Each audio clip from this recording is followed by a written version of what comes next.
This is Wikipedia to fall asleep to. Close your eyes, relax, and let this calm voice lead you softly towards sleep. Tonight's first topic is netball in Jamaica. Netball in Jamaica is organized by Netball Jamaica. The Jamaica national netball team regularly competes in international netball competitions, such as the Netball World Cup and the netball at the Commonwealth Games. The Netball Jamaica Elite League is the top-level netball league featuring teams from Jamaica. Early years netball was first introduced to Jamaica around 1909 during the British colonial era. It was brought to Jamaica by English women who came to teach in girls' secondary schools, most notably at Walmer's Girls' School. During the 1920s, the Young Women's Christian Association played a leading role in promoting netball throughout Jamaica. By the 1930s, 7 teams from the Kingston and St. Andrews corporate area, including teams representing the Walmer's Old Girls Association, Excelsior High School, St. Andrew High School and St. Hugh's High School, were competing in the Issa Cup. In 1935, the ILCA advocacy resulted in the creation of Jamaica's first competitive league, the Kingston and St. Andrew Netball League. Governing body, Netball Jamaica, is the main governing body for netball in Jamaica. It is affiliated to World Netball, America's Netball, the Caribbean Netball Association, and the Jamaica Olympic Association. It is responsible for organizing and administering the Jamaica national netball team and the Netball Jamaica Elite League. It was originally formed in 1958 as the Jamaica Netball Association by Pancho Rankine, Margaret Beckford and Margarietta St. Just. In 1959, it became a member of the West Indies Netball Board and an associate member of the All England Netball Association. It was subsequently invited to send a team to the West Indies tournament in Montserrat in August 1959. Jamaica made their test debut at this tournament. In 2013, the JNA was rebranded as Netball Jamaica. National team: the Jamaica National Netball Team, commonly known as the Sunshine Girls, represent Netball Jamaica in international netball tournaments such as the Netball World Cup, netball at the Commonwealth Games, the Taney Jameson Trophy, and the Fast 5 Netball World Series. They have also represented Jamaica at the World Games. At the 2022 Commonwealth Games, with a team coached by Connie Francis and captained by Janiel Fowler, Jamaica finished as silver medalists. They were bronze medalists in 2002, 2014, and 2018. Jamaica has competed in every World Netball Championships / Netball World Cup. They were also bronze medalists at the 1991, 2003, 2007, and 2023 Netball World Cups. Jamaica also won the 2018 Taney Jameson Trophy Series. Between 2008 and 2018, Jamaica were regularly ranked number 4 in the World Netball Rankings. However, in July 2019, they were ranked number 2 for the first time. During the early 2020s, they have regularly challenged England for the number 3 position.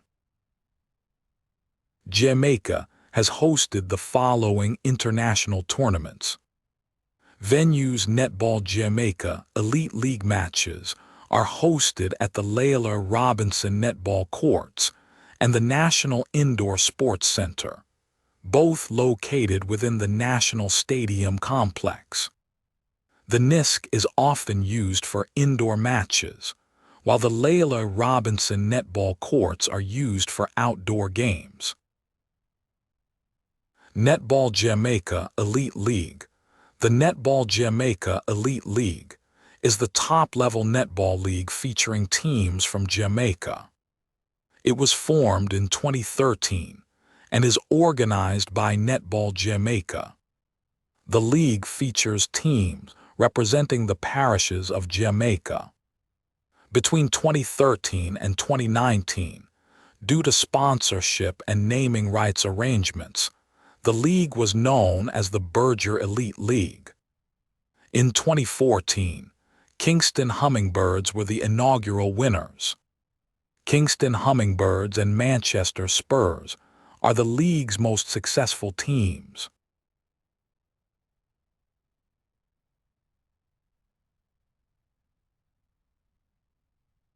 And now a new story begins.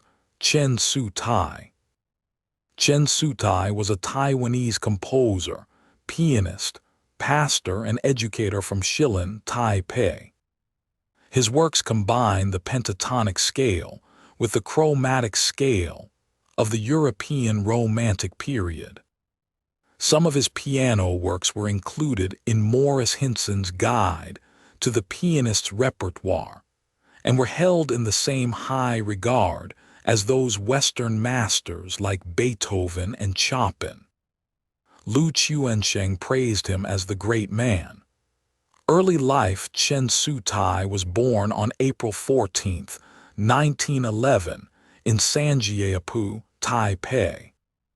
His father, Chen Yinglin, was a cultivated talent HCI during the Qing dynasty.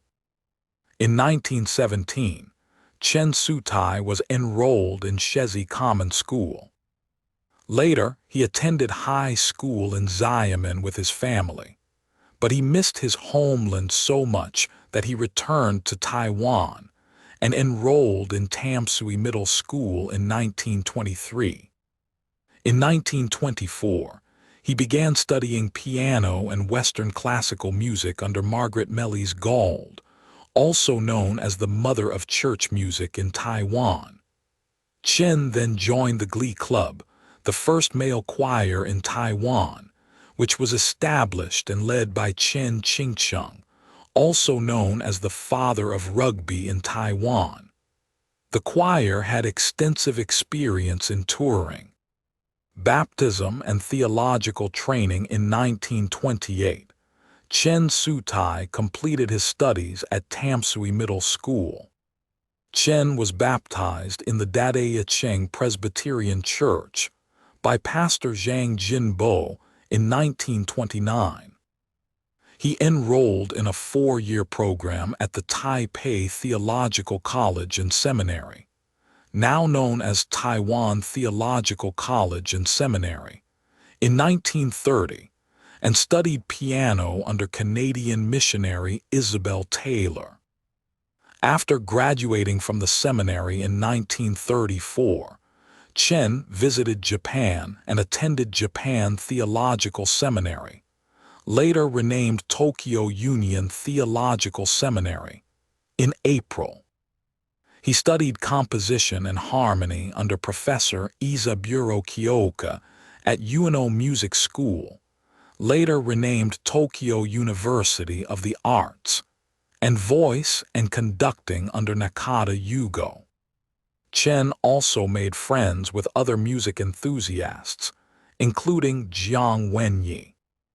During Chen Su-Ti studied in Japan, he attended some musical activities held by Taiwanese students, such as the Hometown Visit Music Tour, proposed by Yang Keo-chia at the first executive meeting of the Taiwan Association in Tokyo. Yang then became the leader and general organizer of the group. Cao Taincheng served as the host for the program's introduction, while Hsio Tsai-Sing acted as the concert's MC. Chen Su-Ti provided accompaniment and other Taiwanese musicians, including Jiang Wenyi, Cao Tsume, Qi Mingchu, Gao Yuna, Lin Chengmu, Lin Qiu-jin, Lin Qinsheng, Wang Yongmao, and Lai Chintu, joined the event. The tour was conducted throughout the island. From August 11th to 19th, 1934, the Hometown Visit music concert was held in 7 different cities, with the debut taking place in the auditorium of the Taipei Medical Professional School, later renamed National Taiwan University College of Medicine, under the administration of the Taiwan Saudo Kufu on the evening of August 11th. This large-scale music tour is the first fruitful achievement in promoting Western music in Taiwan. In the serene backdrop of the Izu Peninsula in 1936, Chen Su-Ti crafted his pioneering piece, The Lamb of God, setting a milestone as Taiwan's inaugural sacred choral masterpiece. Fast forward to 1942, the ethereal melodies of The Lamb of God echoed through the grandeur of the Taipei City Public Auditorium, now Zhongshan Hall.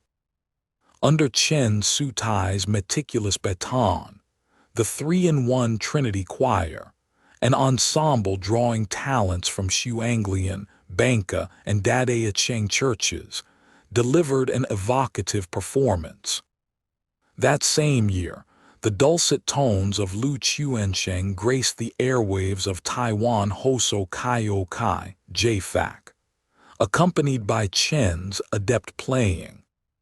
Barely a year later, the mesmerizing strains of The Lamb of God resonated again, this time within the sanctified walls of Taisho Church, now known as Zhongshan Christian Presbyterian Church. With Lu Chuansheng leading as the solo vocalist, the performance captured the hearts of a predominantly Japanese audience, garnering resounding accolades. In 1937, having completed his studies, Chen Su-Ti returned to Taiwan. Soon after, he tied the knot with Liu Tamui, the esteemed pastor Liu Aziu's second daughter. Subsequently, Chen committed himself as a missionary at the Shilin Presbyterian Church, a role he revered until 1946. Throughout this era, Chen's dedication to music remained undiminished. In 1939, he penned the groundbreaking piano suite, Taiwan Sketches, in honor of his mentor, Miss Isabel Taylor, marking it the first of its kind in Taiwan. By 1946, he had graced the Taiwan Cultural Advancement Association, serving on its music committee. The Ministry of Education also entrusted him with creating the Taiwan Restoration Memorial Song. Around 1939, Chen joined hands with Shilin's luminaries, including Qo H. Siu Tsung, Cao Younghe, and Ho Pin, to found the Shilin Association to foster cultural appreciation. However, the political tumult and prevailing climate of repression cast a shadow, leading to the association's eventual disbandment. Anticipating the ominous winds of the 228 incident, which took place in 1947, Chen relocated his family to the tranquil shores of Tamsui. Faith, education, and music career. After moving to Tamsui, Chen Su-Ti taught in Chunde Girls High School and then became the principal in 1952. Since 1956, he had served for 25 years as the principal of Tamkang Senior High School, formed by the merger of Chunde Girls High School and Tamsui Middle School. In 1967, he was appointed as a special pastor during his tenure as principal at Tamkang Senior High School. Chen Su-Ti kept his music career during his time in Tamsui. For example, he studied composition for a year under Professor Oscar Moratz at the Royal Conservatory of Music in Toronto, Canada in 1957. A year later, he was commissioned by the Presbyterian Church in Taiwan headquarters to compose psalms with Isabel Taylor and other church musicians. The following years, Chen completed his piano works, Etude in D-flat major, Dragon Dance, Deep Valley Ami's Rhapsody, 10 Preludes Playful Keyboard and Piano Trio Divertimento, and Chorus for God So Loved the World, Praise the Lord for His Great Blessings, and the Centennial Hymn for the Christian Mission in Taiwan. Retirement and death on January 23, 1981. Chen Su-Ti retired from Tamkang Senior High School and moved to the United States. In 1990, Chen Su-Ti founded the Orange County Christian Fellowship in Anaheim, California. Chen Su-Ti died on September 23, 1992, and was buried in Orange County, California on September 27th.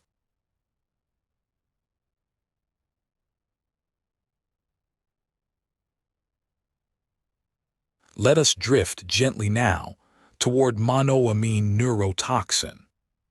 A monoamine neurotoxin, or monoaminergic neurotoxin, is a drug that selectively damages or destroys monoaminergic neurons. Monoaminergic neurons are neurons that signal via stimulation by monoamine neurotransmitters including serotonin, dopamine, and norepinephrine.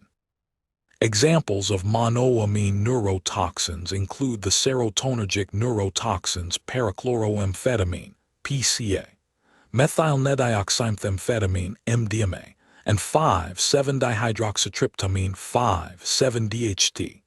The dopaminergic neurotoxins oxidopamine, 6-hydroxydopamine, 1-methyl-4-phenyl, 1,2,3, 6-tetrahydropyridine, MPTP, and methamphetamine, and the noradrenergic neurotoxins oxidopamine and N2-chloroethyl N-ethyl 2-bromobenzylamine, DSP-4. In the case of serotonergic neurotoxins like MDMA, research suggests that simultaneous induction of serotonin and dopamine release, serotonin depletion, dopamine uptake and metabolism, hyperthermia, oxidative stress and antioxidant depletion, and slash or drug metabolites may all be involved in the neurotoxicity. On the other hand, there is evidence that drug metabolites may not be involved. Some research suggests that serotonergic neurotoxicity might represent neuroadaptive mechanisms rather than neuronal damage per se. Dopaminergic neurotoxins can induce a Parkinson's disease-like condition in animals and humans. Serotonergic neurotoxins like MDMA have been associated with cognitive and memory deficits and psychiatric changes. Phenethylamines 2,4-dichloroamphetamine, 2,4-DCA2,4, 5-trihydroxyamphetamine, 2,4,5-tha-2,4, 5-trihydroxymethamphetamine, 2,4,5-THMA, 3-chloroamphetamine, 3-Ca3, 4-dichloroamphetamine, 3,4-DCA3, 4-dihydroxyamphetamine, HHA, 3,4-DHA, alpha-methyldopamine, alpha-MDA3, 4-dihydroxymethamphetamine, HHMA, 3,4-DHMA, alpha-methylphenine, alpha-endimethyltryptamine 3, 4-methylnedioxyamphetamine, MDA3, 4-methylnedioxyethylamphetamine, MD3, 4-methylnedioxymethamphetamine, MDMA, 4-chlorophenylisabutylamine, 4-CAB, 4-chloro-alpha-desmethylalpha-ethylamphetamine, alpha-ethylpca, 5-map-phenfluramine, mephedrone, methamphetamine, methylbenzodioxylbutanamine,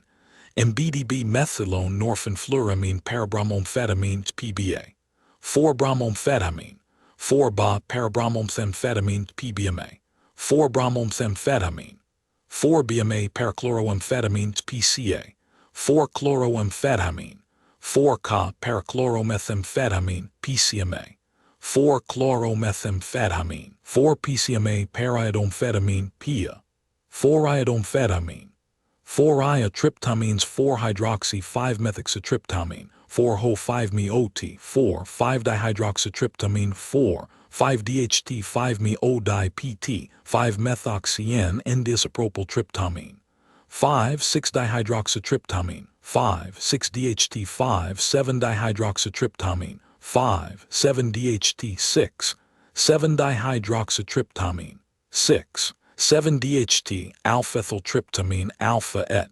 2-aminoindins, 5-iodo, 2-aminoindane, 5-ei, weak, 5-methoxy, 6-methyl, 2-aminoindane, mi, weak, alone and with amphetamine, 5-6-methylnedioxy, 2-aminoindane, m-di, weak, alone and with amphetamine, N-ethyl, 5-trifluoromthyl, 2-aminoindane, edi, 5-trifluoromthyl, 2-aminoindane, ti, MPTP-related 2NH, 2-MPTP, 2-amino-MPTP, halopridol HPP+, halopridol pyridinium, HPTP.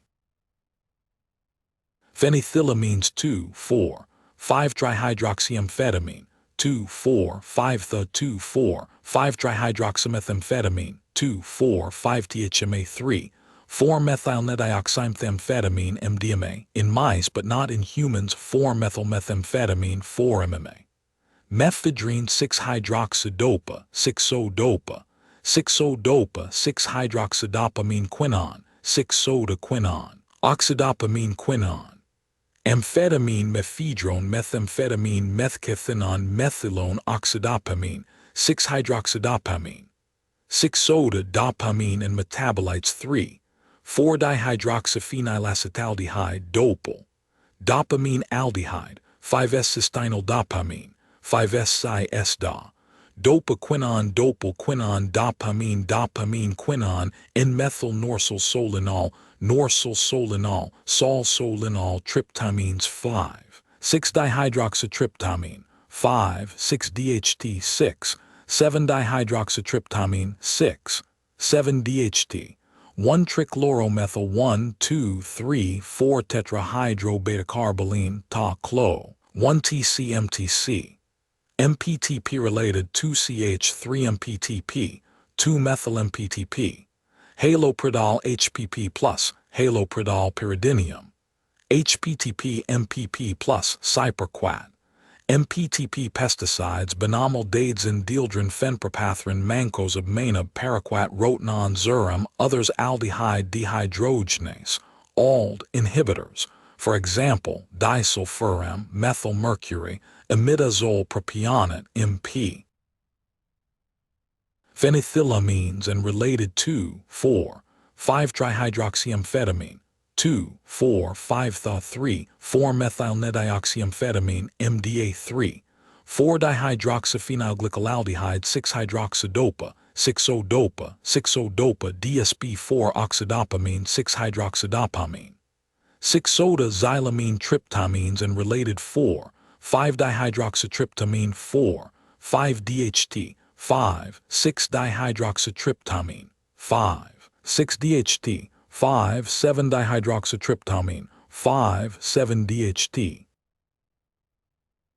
Unsorted or unknown 2, 5-DDMDOM, 5-hydroxyindolacetaldehyde, 5-hyal, RHPP plus RHPTP.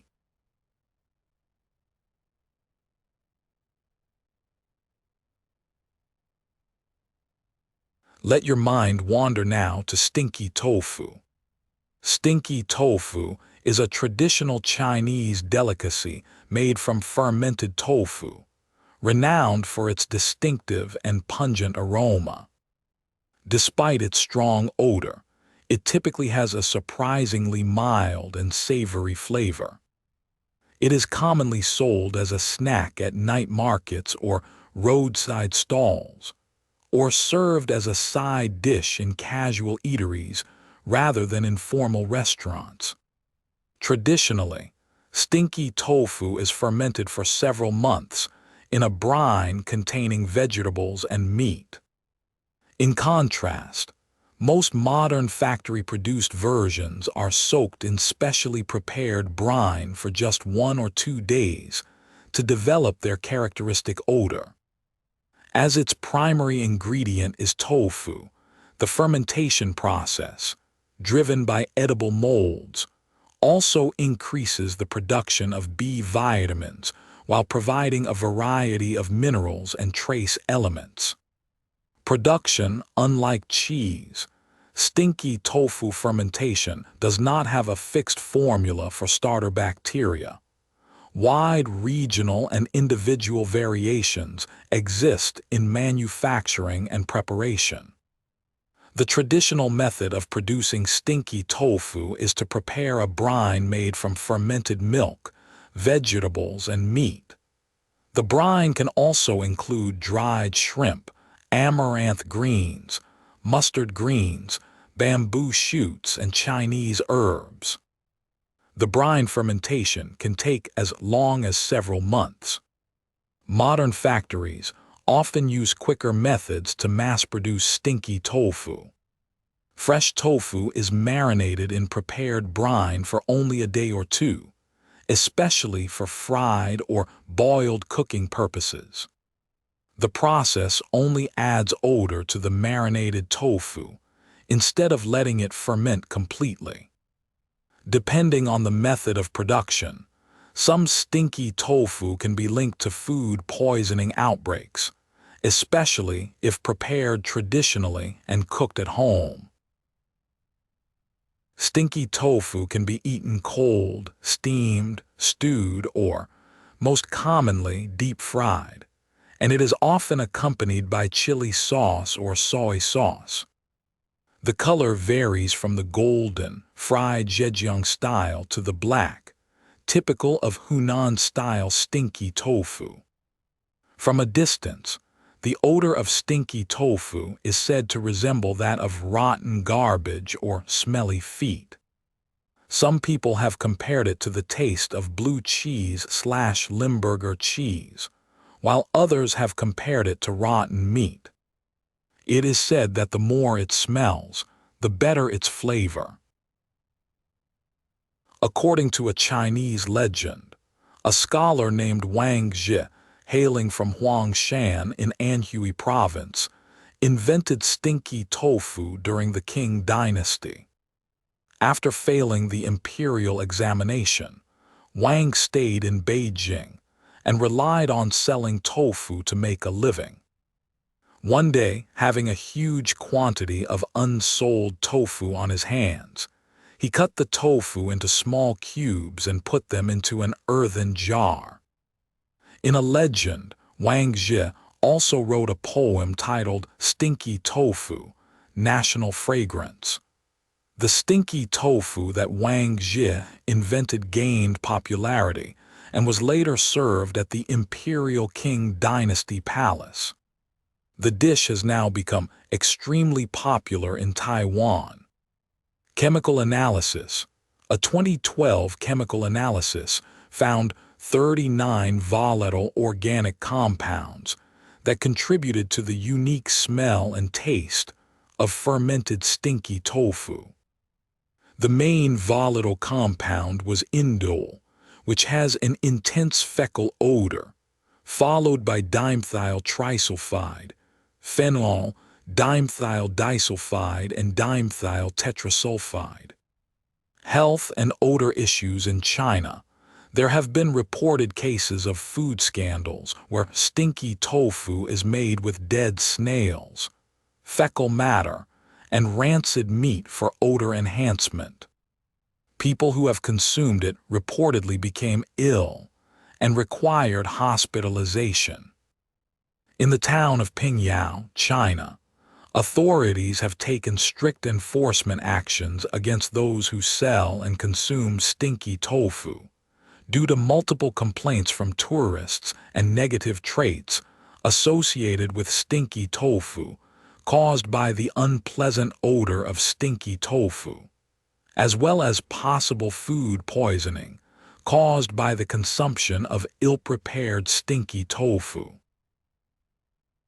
China stinky tofu is made and consumed in different ways in various areas of China. For example, the types of dried stinky tofu made in Changsha and Shaoxing are made using different methods, and the resulting flavors are very different. Huogong Dian, a stinky tofu shop in Changsha, makes the tofu with yellow soybeans marinated in seasoning. The stinky tofu sold in Tianjin is made mostly in the Nanjing style, with a mild aroma. In Shanghai, stinky tofu is fried and sold on the street, typically served with a spicy or sweet sauce much like the Shaoxing variety. It is also served as a condiment to congee, often as a part of a regular breakfast meal. In Chongqing, stinky tofu on the street is usually fried and dipped in a mixture of, typically, coriander, cilantro, leaves, scallions, chili powder, Sichuan pepper, and oil. Stinky tofu is also sometimes dipped in Sichuan spicy hot pot. In Beijing, there is a form that is sold in jar as a curd. Hong Kong. In Hong Kong, stinky tofu is a street food. It is deep-fried fresh at hawkers' stalls and at Dai Pai Dongs and sold by the bag. Stinky tofu in Hong Kong is typically served deep-fried and eaten with hoisin sauce. Anhui. In Anhui, the perceived deliciousness of stinky tofu depends mainly on its spiciness. The spicier it is, the more it suits the local favor. Chinese legend says that stinky tofu was invented by a man from Anhui province, and indeed it is common to attribute the creation of tofu dishes in general to Anhui cuisine, as Anhui is seen as the birthplace of tofu. Changsha, Hunan stinky tofu is a symbol of Changsha street snack, also called chu ganzi, smelly jerky, by local people. Changsha stinky tofu is famous of its spicy flavor.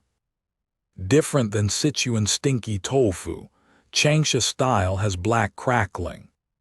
Changsha stinky tofu is made from brine composed of winter bamboo shoots, koji, and shiitake mushrooms.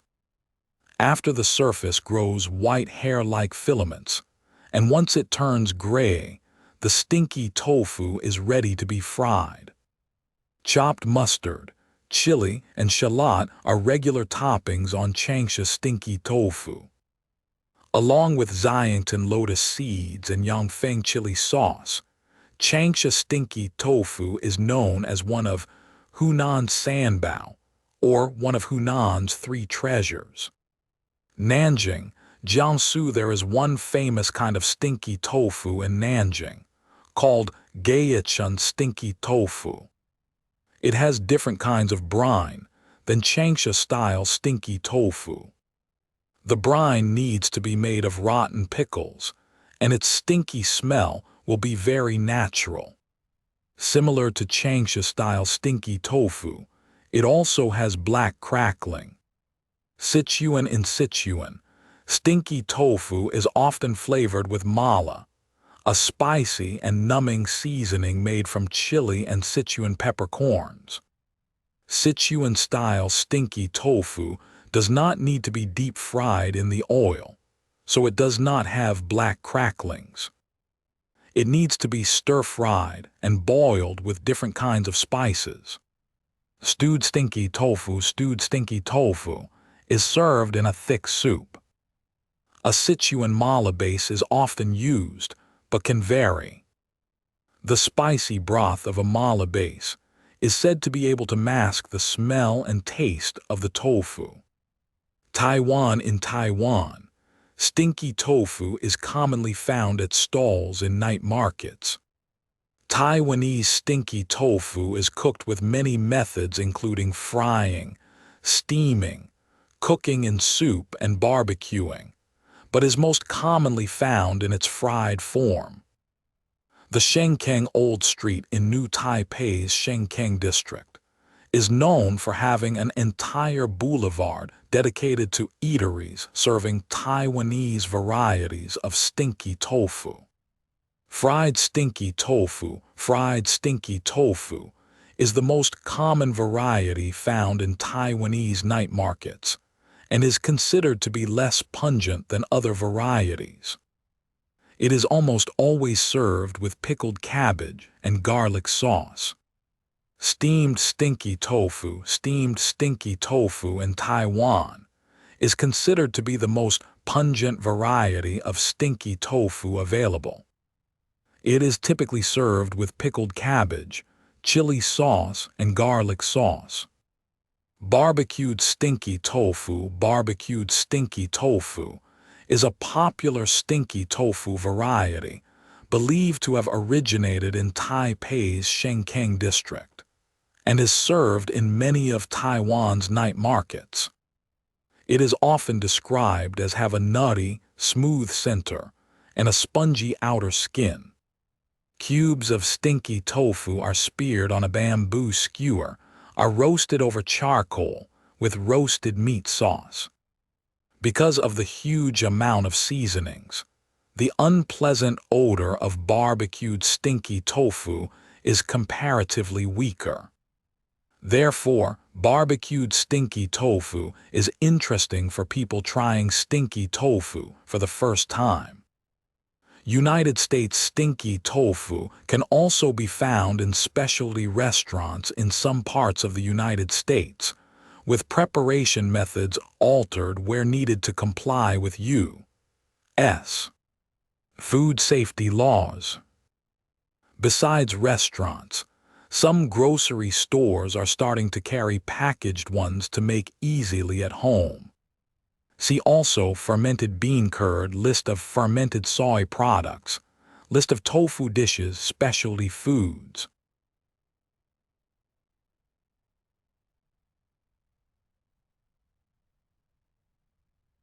Our next topic tonight is Portrait of Johann von Schwarzwaldt. Portrait of Johann von Schwarzwaldt is a tempera on parchment portrait completed in 1543 by German artist and printmaker Hans Holbein the Younger. The painting shows a young man against a blue background, turned 3/4 to the viewer's right. The sitter is wearing a deep black velvet cap and a black silk gown, a shade lighter, with a finely embroidered white shirt showing at the neck and wrist. The eyes are lowered, half covered by the lids, the arms folded. He has 2 rings on his left hand and is holding leather gloves. There is a flanking inscription at head height, Anno Etatis //Sv 24 1543, indicating that he was born about 1519. The subject of this portrait was identified as a Danzig merchant, Hans Johann von Schwarzwaldt, 1513–1575, but his age does not match the inscription. It has been suggested that the young man might be Gregory Cromwell, 1st Baron Cromwell, the son of Henry Roman VIII Chief Minister, Thomas Cromwell, 1st Earl of Essex. In 1903, Sir Richard Holmes identified a portrait of a young man, one of a number of portrait miniatures of English origin in the possession of the Queen of the Netherlands, as the work of Hans Holbein the Younger. He suggested that the unidentified youth, apparently of 15 or 16 years of age, might possibly be one of the family of a Hanseatic merchant of the Steelyard in London, like the admirable head of Derek Bourne. Art historian Roy Strong has dated the portrait to around 1535 to 1540. The sitter has hooded eyes and his hair is close-cropped as seen in Portrait of a Man, probably Sir George Carew, around 1540. Portrait of an Unknown Man, possibly identifiable as Thomas Seymour, around 1535 to 1540, and Portrait of William Parr, Marquess of Northampton, around 1538 to 1542. The sitter's clothing is distinctly English, and George Williamson noted that, as it finds its place in a collection which includes many miniatures by English masters, such as Cooper, Oliver, and Hoskins, it may be thought possible that the picture was painted in England and represents perhaps some young Englishman of notable position. Arthur Chamberlain observed that his features appear more English than German, and that it most probably represents the son of some personage about Henry's court. In 1913, German art historian Georg Habich discovered another portrait miniature of an unknown young man by Hans Holbein the Younger in the Danzig Stadtmuseum. The miniature was first recorded in the museum's collection in 1902. There was a tradition in Danzig that the subject was a member of the Schwarzwaldt family. In 1708, after the male line of the Schwarzwaldt family had died out, the portrait, together with a library and a coin collection, formed part of a legacy left to the Church of Saints Peter and Paul in Danzig. The inscription, Anno Aetatis //Sv 24 1543, indicates that the sitter was 24 in 1543 and consequently born circa 1519. The sitter has hooded eyes and a turned-up nose. His clothing is English, with a pointed tasseled collar as seen in English portraits of the period. For example, Portrait of a Man, probably Sir George Carew. The portrait was looted from the Danzig Stadtmuseum by the German occupation forces in 1943, then claimed by the Soviet Union's Red Army as spoils of war in 1945.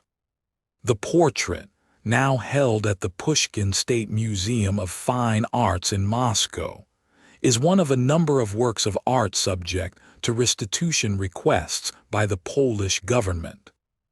Habich identified the sitter as the merchant Heinrich von Schwarzwaldt, the eldest son of Hans I. Johann von Schwarzwaldt by his third wife, Margaret von Riesen, but Heinrich's age does not match the inscription, nor does the Z or very widely placed N on the signet ring correspond to his merchant's mark or the Schwarzwaldt coat of arms. None of the Steelyard merchants who were painted by Holbein have a merchant's mark on a signet ring, only a coat of arms. For example, the merchant George Gys on the table, and Hermann von Weddigroman III on his index finger. Hans Secker, the director of the Danzig Stadtmuseum, claimed that by tradition the sitter was known as Hans Roman II, Johann von Schwarzwaldt, the eldest son of Hans I. Johann von Schwarzwaldt by his second wife, Margaret Kurlmer, but Heinrich's older half-brother, who was born in 1513, is around 6 years older than the subject of the painting. Heinrich's younger brother, Berend, who reached the age of 24 only on 21st of September in 1543, shortly before Holbein's death and during an outbreak of plague, is unlikely to be the sitter. In 1543, there was a Great Death in London, which lasted so far into the winter that the Michaelmas law term had to be kept at St. Albans. Another civic chronicle adds that there had been a great death in the summer before, and from an ordinance of the Privy Council, it appears that the plague was in London as early as 21st of May 1543. Hans Holbein died between 7th of October, when he made his will at his home in Aldgate, and 29th of November 1543, when John of Antwerp carried out the artist's last wishes. The year 1543 is significant for two reasons. Henry Roman VIII married his sixth wife, Catherine Parr, and the king's painter, Hans Holbein, died.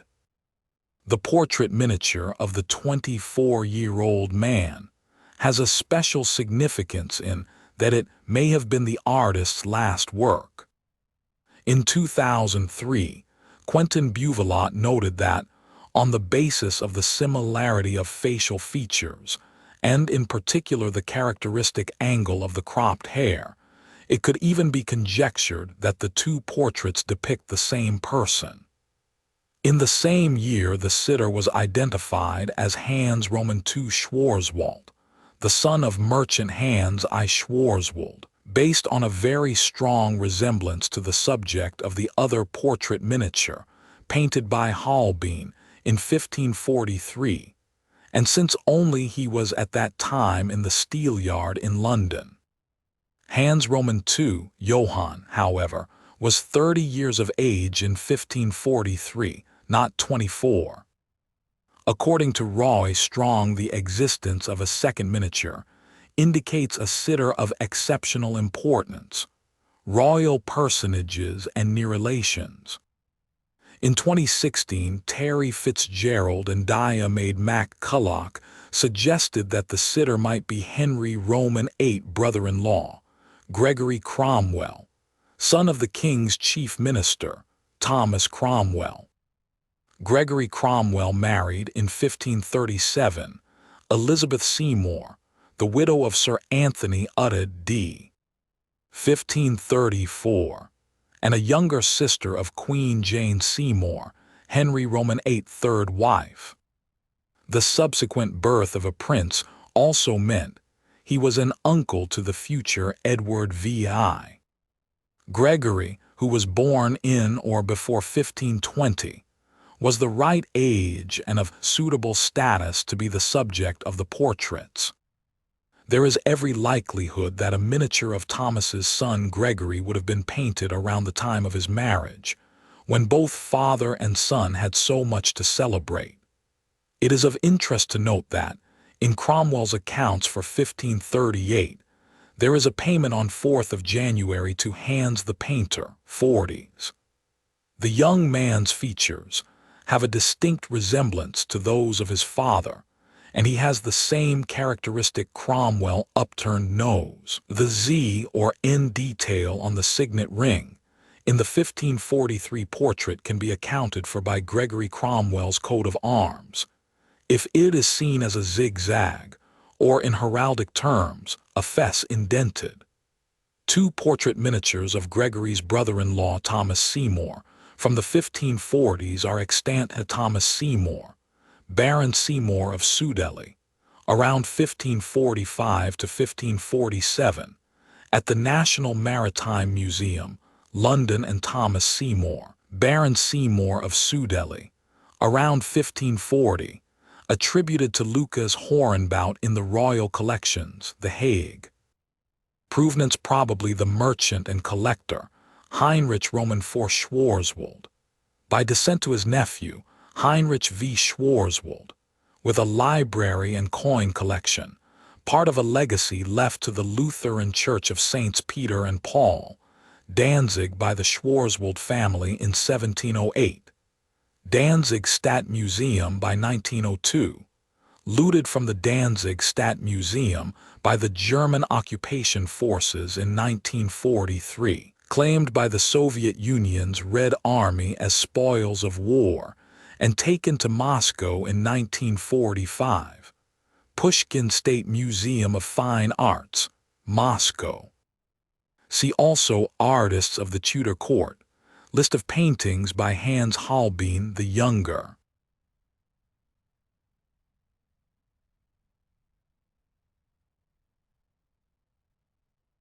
Our next topic tonight is Marisa Wegrzyn. Marisa Wegrzyn is an American playwright based in Chicago, Illinois. She won the 2009 Wasserstein Prize for her play Hickory-Dickory. Early life Wegrzyn grew up in Wilmette, Illinois. Born to an anesthesiologist and former flight attendant, she began writing plays at 18. While at Washington University in St. Louis, Wegrzyn won the university's A.E. Hochner Playwriting Award after finishing second the preceding year. She came as runner-up as a freshman for Polar Bears on U.S. 41 and was chosen to take part in the Word Bridge program. Hosted by Eckerd College in St. Petersburg, Florida, is a 2-week program with theater professionals. The next year, her Killing Women About Female Hitmen won the award and was produced by the university's A.E. Hochner Play Development Lab. After graduation in 2003, she was put in touch with the Steppenwolf Theater Company's director of new play development. Career Wegrzyn's black comedy, The Butcher of Baraboo, debuted by Chicago's Steppenwolf Theater Company in 2006 and ran again at the Second Stage Theater in New York City a year later. The play went on to receive its West Coast premiere in San Diego, CA, in 2009, where it was then hailed by critics as a success. With its acid blasts of humor and its carnival funhouse vision of family values, Marisa Wegrzyn's The Butcher of Baraboo has a way of leaving people in stitches. San Diego Union Tribune Wegrzyn's one-act Psalms of a Questionable Nature played at Los Angeles Lucid by proxy in 2005 to a positive reception. In June 2009, 10 Cent Night opened in Burbank, California, and was called a delightful but messy romp. She is currently completing 2 plays commissioned by Steppenwolf and Yale Repertory Theater. Wegrzyn's comedy Killing Women will have its New York City premiere in a production that runs from May 13, 2010, June 5, 2010, at the Beckett Theater at Theater Row. Killing Women will be presented by Kef Theatrical Productions, directed by Adam Fitzgerald, and will star Lisa Brescia, Brian Dykstra, Autumn Hurlbert, Adam Cantor, Laurie Prince, and Michael Puzzo. She is a member of the Kilroys, the group that created the Kilroys list for 2014 and 2015. Wasserstein Prize in 2009, Wegrzyn won the 3rd annual Wasserstein Prize for her play Hickory-Dickory, which had not yet been produced. The award, named in honor of Wendy Wasserstein, is given to a female playwright under 32 who has yet to receive national attention. The award was presented by set designer Heidi Edinger, a longtime friend of Wasserstein, on December 1, 2009, at the Players. The script for Hickory-Dickory, about a watch and clock repair shop in the Chicago suburbs, where everyone comes in with a pocket watch saying exactly when they will die, was started in 2004. In addition to a $25,000 prize, the play will receive a staged reading at the Second Stage Theater.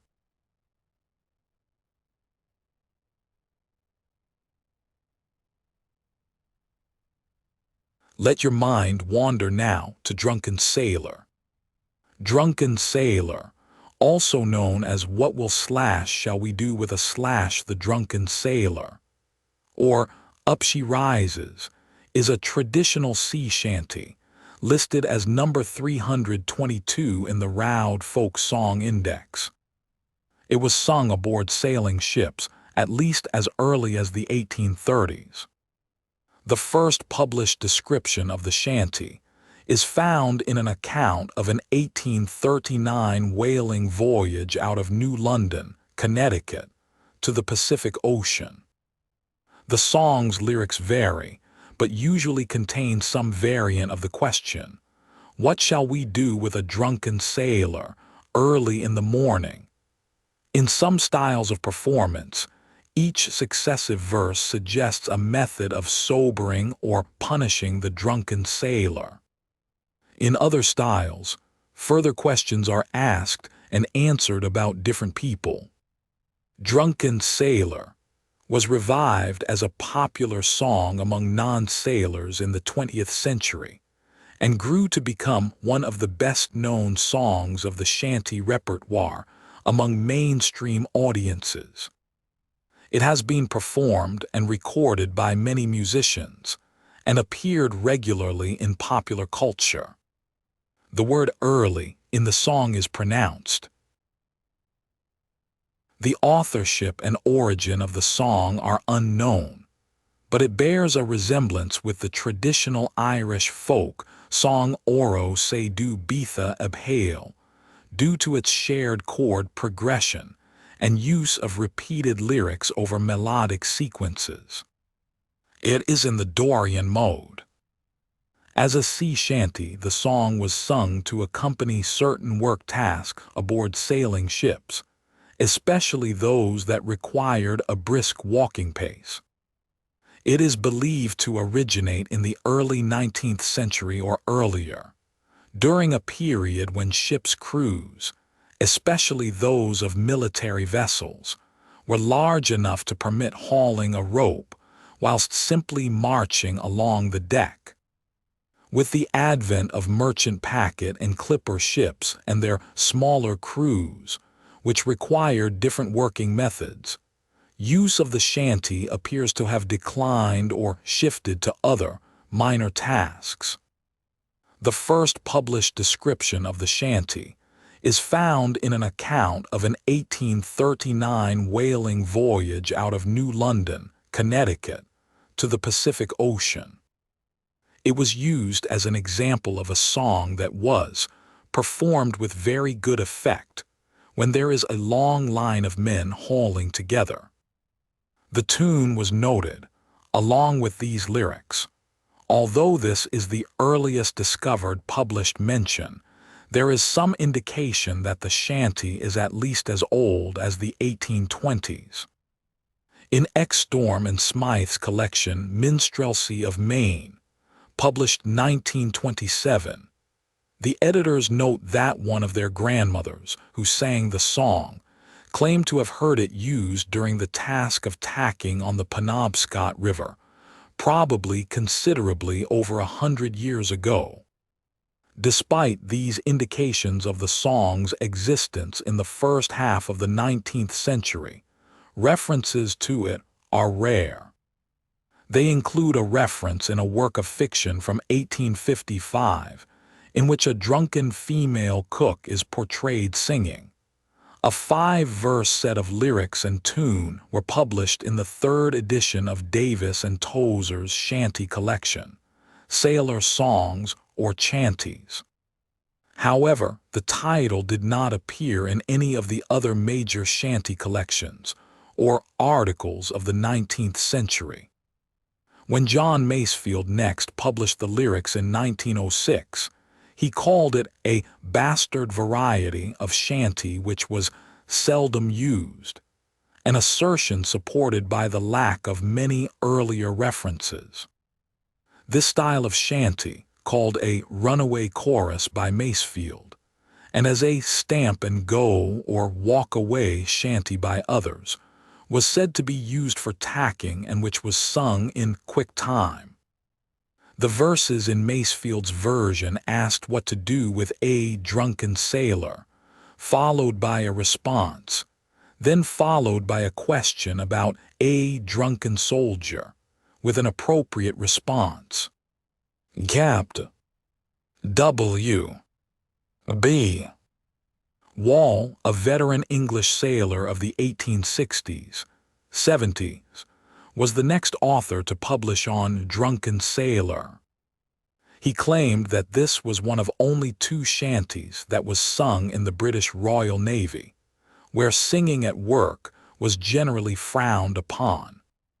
Moreover, the song had largely gone out of use as a walk-away shanty when the size of ships' crews was reduced, and it was no longer possible to use that working method. The lyrics given by Wall are essentially the same as those from Masefield, about a drunken sailor, then a drunken soldier. Significantly, he stated that these were the only lyrics, as evidently the task did not take long to complete. The above-mentioned and other veteran sailors characterized Drunken Sailor as a walk-away shanty, thus providing a possible explanation for why it was not noted more often in the second half of the 19th century. Later sailors' recollections, however, attested that the song continued to be used as a shanty, but for other purposes.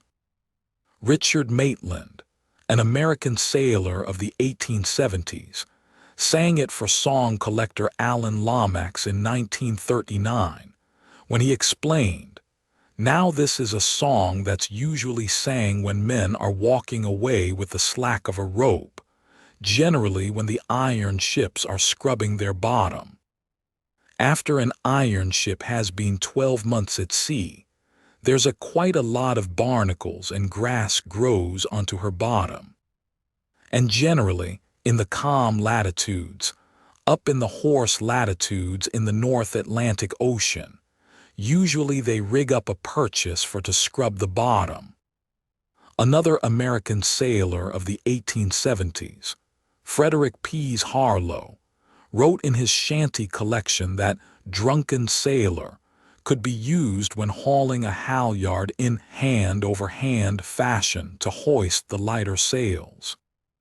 This would be in contradistinction to the much more typical halyard shanties, which were for heavier work with an entirely different sort of pacing and formal structure. Another author to ascribe a function, Richard Runciman Terry, also said it could be used for hand-over-hand hauling. Terry was one of few writers, however, to also state the shanty was used for heaving the windlass or capstan. In 1906, Percy Grainger recorded Charles Rosher of London, England, singing "What Shall We Do with a Drunken Sailor?" and the recording is available online via the British Library Sound Archive. The folklorist James Madison Carpenter recorded several veteran sailors singing the song in the 1920s and 30s, which can be heard online courtesy of the Vaughan Williams Memorial Library. As a popular song, Drunken Sailor began its life as a popular song on land at least as early as the 1900s, by which time it had been adopted as repertoire for glee singing at Eton College. Elsewhere in England, by the 1910s, men had begun to sing it regularly at gatherings of the Savage Club of London. The song became popular on land in America as well. A catalog of folk songs from the Midwest included it in 1915, where it was said to be sung while dancing, a sort of reel. More evidence of landsfolk's increasing familiarity with Drunken Sailor comes in the recording of a Drunken Sailor medley, around 1923 by U.S. old-time fiddler John Boutsell. Evidently, The tunes shared affinities with Anglo-Irish American dance tunes, helped it to become readapted as such as Boutsell included it among a set of reels. Classical composers utilized the song in compositions. Australian composer Percy Grainger incorporated the song into his piece, Scotch Strathspey and Reel. Malcolm Arnold used its melody in his 3 shanties for Woodwind Quintet, Op. 4. The glut of writings on sailors' songs and published collections that came starting in the 1920s supported a revival of interest in shanty singing for entertainment purposes on land. As such are Lars Terry's very popular shanty collection, which had begun to serve as a resource for renditions of shanties on commercial recordings in the 1920s, was evidently used by the Robert Shaw Chorale for their 1961 rendition. The Norman Luboff Choir recorded the song in 1959 with the uncharacteristic phrasing, "What'll we do?" The song shares the same tune with a Lent and Easter hymn, "We Have a King Who Rides a Donkey," which was written by Fred Kahn. The song is also heard numerous times in episodes of the Nickelodeon animated TV series SpongeBob SquarePants. The shanty was performed by Akko Becker in 1989. Notable recordings and performances, the song has been widely recorded under a number of titles by a range of performers including Black Lagoon, The King's Singers, Pete Seeger, The Blackguards, U.K. Subs, The Bolocos, Melinda Kathleen Reese, Nathan Evans, Authority Zero, and the Irish Rovers. For over 50 years, the Irish Rovers have played the song as their usual show closer. Several of their recordings of the song, sometimes under the name Way, Hey and Up She Rises, have gone viral on YouTube. As a response, the band released the 2012 album Drunken Sailor, which includes the title track and a prequel that tells the earlier life of the drunken sailor called Whores and Hounds. Don Jantz produced an arrangement in the early 1960s, which has been included in several choral music anthologies.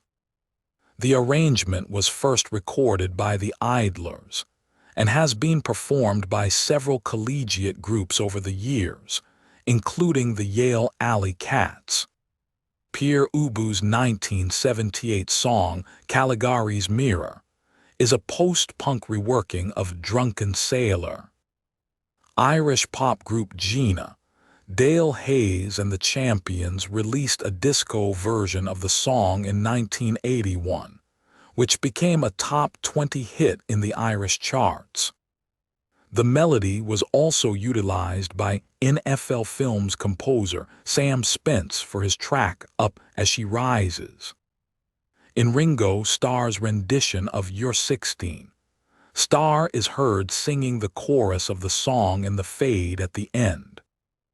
The 2019 film Fisherman's Friends, based on a true story, features a Cornish group of fishermen who sing the song en route to hitting the pop charts and touring.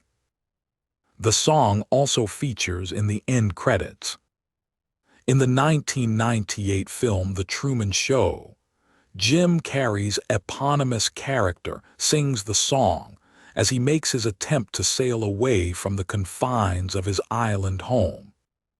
The song was used at the end of Episode 5 in Season 2 of the television series Landman, titled The Pirate Dinner. In 2026, during the 2026 Iran War, a modified version of the song titled What Shall We Do with the Drunken Hegseth was featured in an Iranian Lego-themed propaganda video.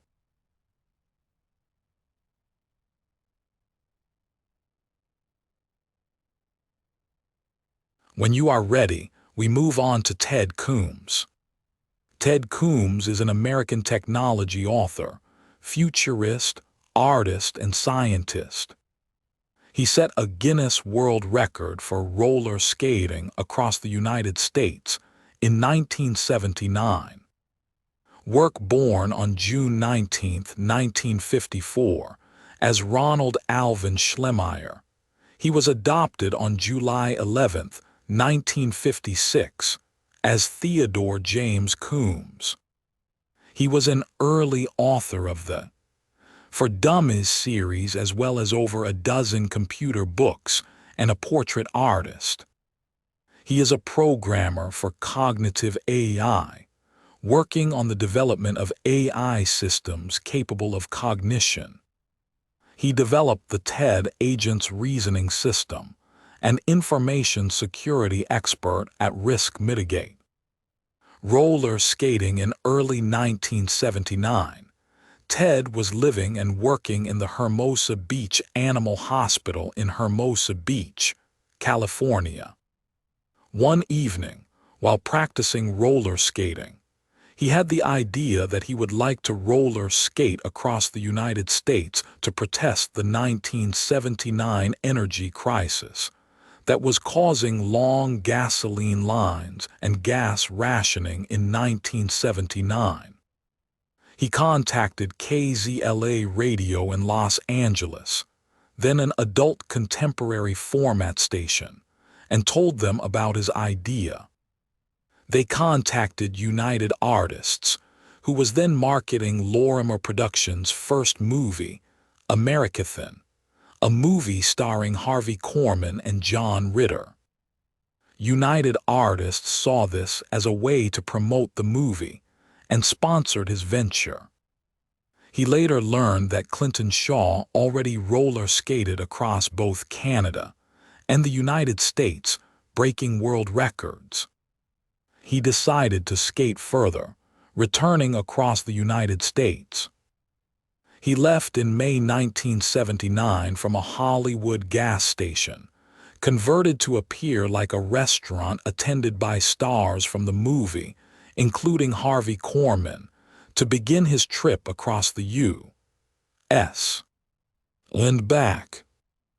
He was followed by a van driven by Brian Douglas, his friend and musical partner.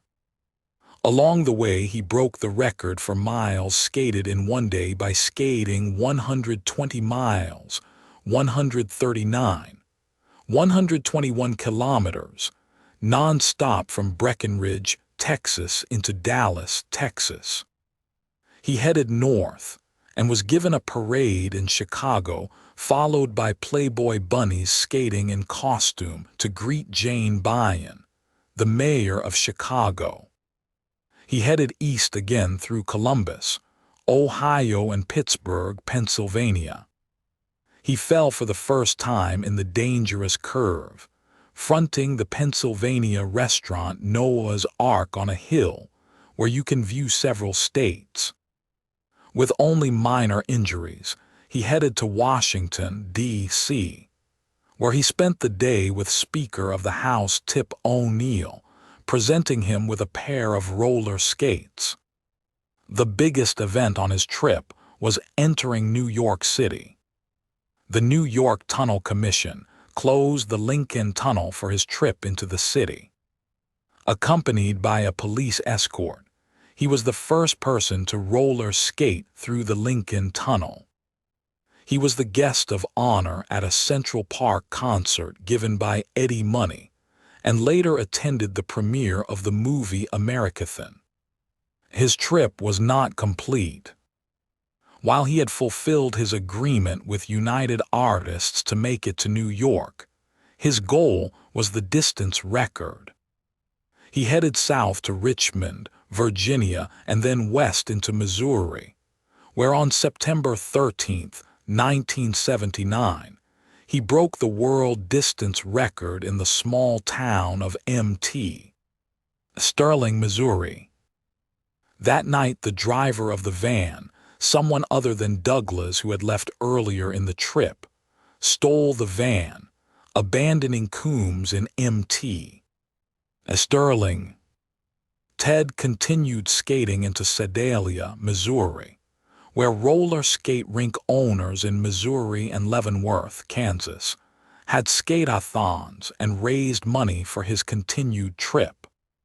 Coombs continued until Yates Center, Kansas, where he stopped his trip, having skated 5,193 miles, 8,375, 33 kilometers.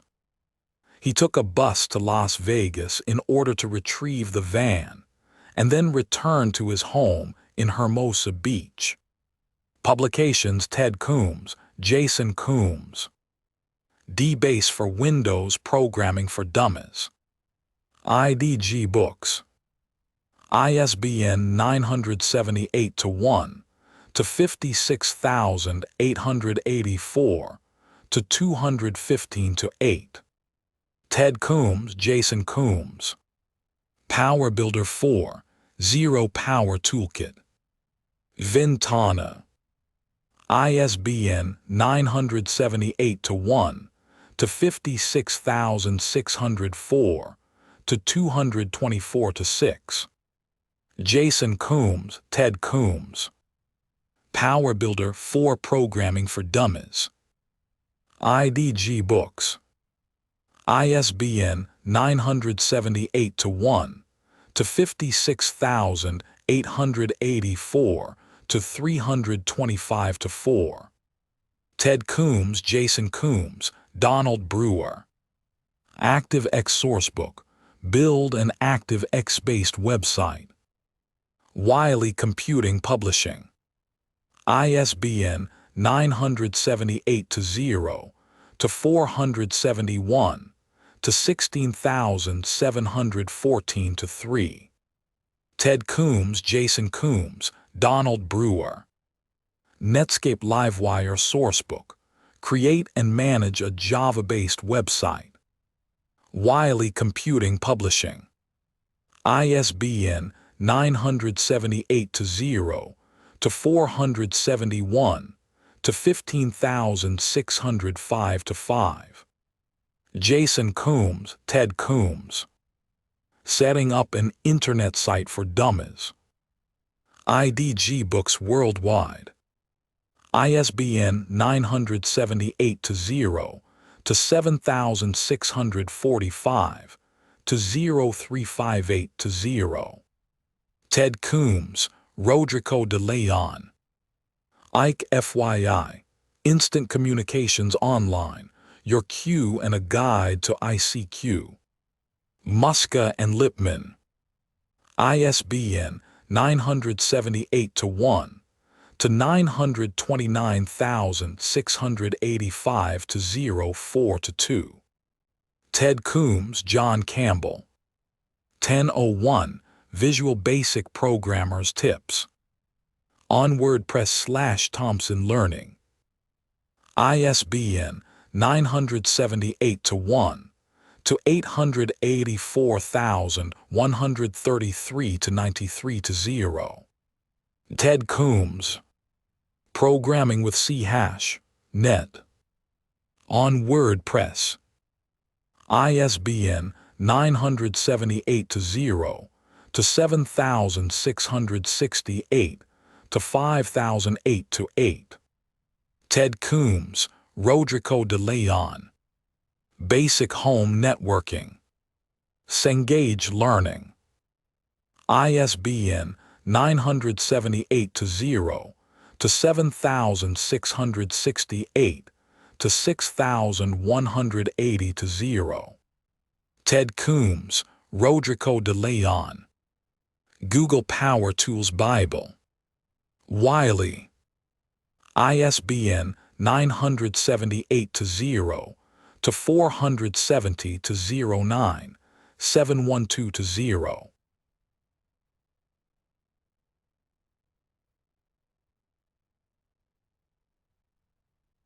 Next, we turn softly to casting fishing. In fishing, casting is the act of the throwing a fishing tackle or rig into the water in order to deploy it. In recreational fishing, the term most commonly describes an angler launching a baited hook or a lure, as well as other attached terminal tackles, for example float or sinker, out far over the water, typically by slinging a line manipulated by a long, elastic rod. The term is also used for scattering groundbaits/chums, manually throwing a hook when handlining, and setting out a net during artisanal fishing. The basic casting technique in angling is to flick/swing the rod forward towards the water, with the lagging inertia of the tackles bending the rod backward, that is, loading the rod, and then use the springing, elastic rebound of the rod to hurl and rapidly sling the line forward, which in turn will launch out the hook and bait. There are several methods anglers can use to cast further, the most prominent of which is the shifting of body weight towards the front foot in kinematic synchrony to the forward swinging of the rod. That, combined with using a longer rod, stopping the rod swing at 45 degrees, and using correctly weighted and more aerodynamic terminal tackles, will help anglers cast further.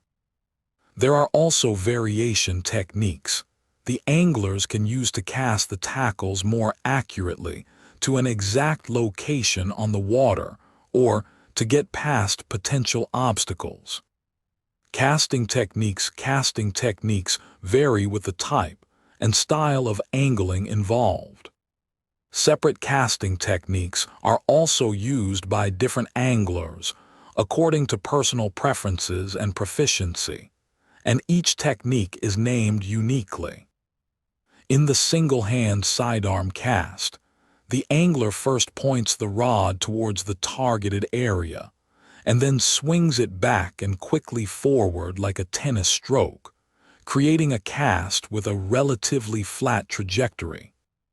Drop casting, on the other hand, is all about fast sinking, and the angler must bring the rod high before releasing the finger grip on the line and drop the cast into the water with full force. The double-handed overhead cast, used more for distance, utilizes a kendo-like overhead swing to throw the line as far as possible. Freshwater anglers typically use lightweight, faster-action rods, and for panfishing or finesse fishing for popular mid-sized game fishes such as black bass or trout, while sturdier, heavier rods are used for larger, stronger and feistier fish. When casting light rods, sidearm casting techniques are typically used. If long distance is needed, an overhead cast is more common. For smaller, weed-rich bodies of water, where casting accuracy is more important than distance, anglers sometimes use a swinging technique known as flipping or pitching, an elastic technique known as a slingshot cast, or a softball pitch technique that can make the bait/lure skim the water known as a roll cast. Saltwater anglers typically use heavier rods and lines, as they often use baits and lures that are larger and heavier than those used on freshwater. Heavier again are the rods and lines used in surf casting, and specialized two-handed casting techniques are used to provide the added distances required for the baits/lures to get past the surfs and reach inshore fish feeding near the upwellings. In these casts, the angler utilizes the entire body, rather than just the arms, to deliver the momentum of the cast, which may travel many hundreds of meters/feet. Fly fishermen use ultralight artificial flies as a lure, and thus use flexible lightweight rods to cast heavy lines. The technique often involves swinging the line in circles multiple times to build up momentum, before releasing the hand hold on the line and pointing the rod towards the intended direction. So the line creates a loop that propagates like a wave and carries the fly out to the far end with great accuracy. Once on or in the water, the fly can mimic aquatic insects or other invertebrates and attract insectivorous fish such as trout and anadromous salmon.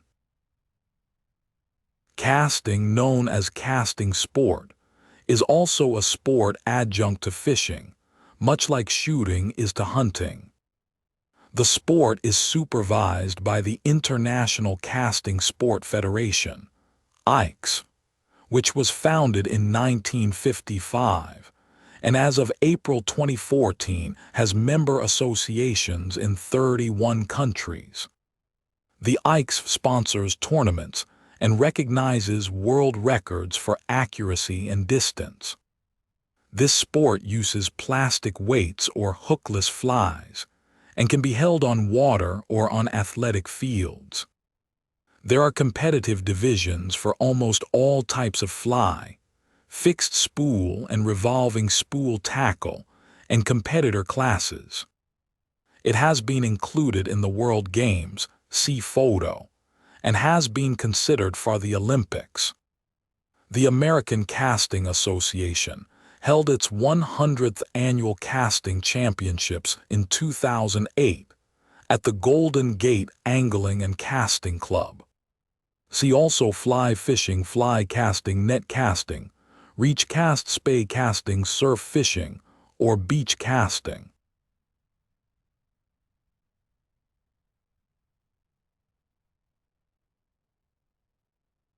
Our next topic tonight is Minglanilla. Minglanilla, officially the municipality of Minglanilla, Cebuano, Lungsod sa Minglanilla, Tagalog, Bayan ng Minglanilla, is a municipality in the province of Cebu, Philippines. According to the 2024 census, it has a population of 155,934 people. It is known as the Sugat capital of the South, where Sugat means meeting or welcome in Cebuano. A big event in Minglanilla is the Sugat, which attracts people from adjacent towns as well as from Cebu City and further afield. On Black Saturday night, a public dance is held at the church plaza to witness the reenactment of the meeting of the risen Christ and his mother.